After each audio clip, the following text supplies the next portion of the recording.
आज की कथा है एक ऐसे छल की जो काम और लोभ से प्रेरित था और जो केवल असुरों या राक्षसों से ही अपेक्षित था।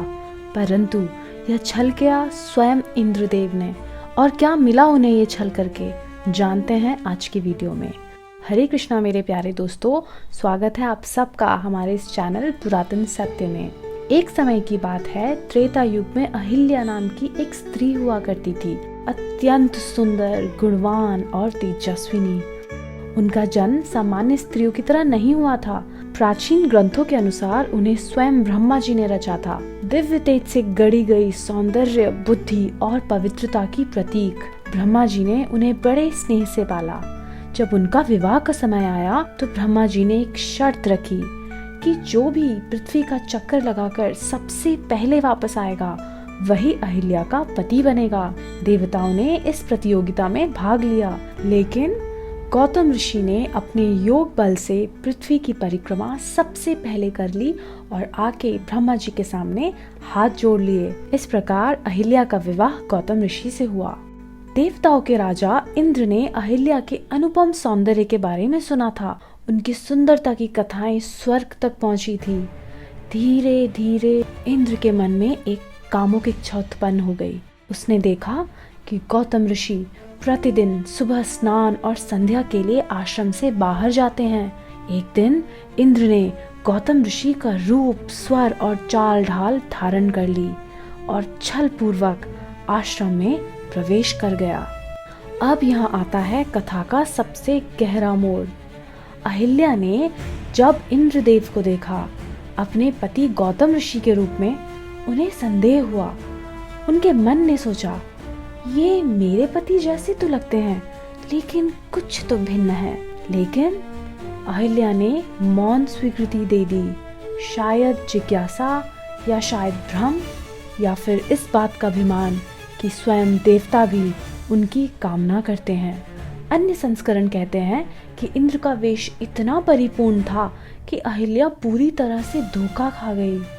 लेकिन दोनों ही स्थिति में उन्होंने उस कार्य को नहीं रोका और वही सूक्ष्म निर्णय, वही चूक बन गया उनके भविष्य का कारण।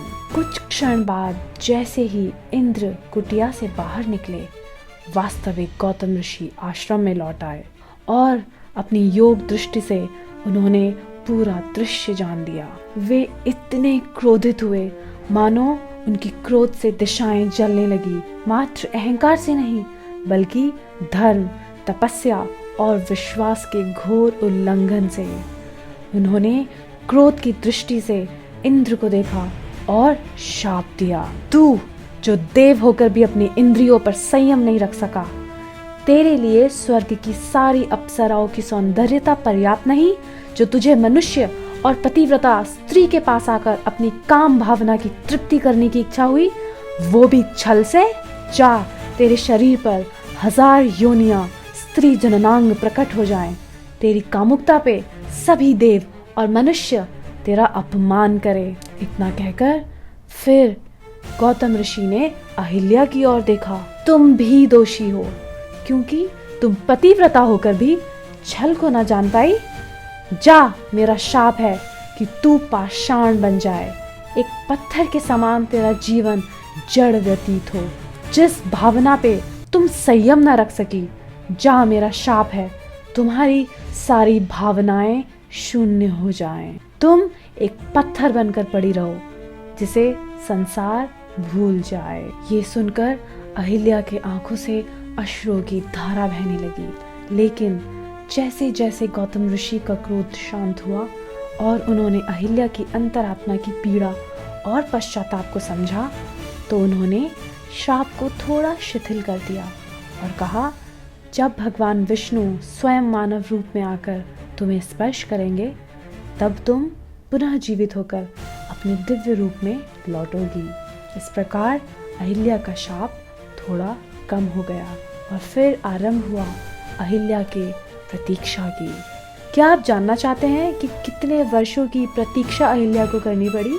लाइक, शेयर और कमेंट कीजिए। नेक्स्ट पार्ट के लिए मिलते हैं अगली वीडियो में। हरे कृष्णा।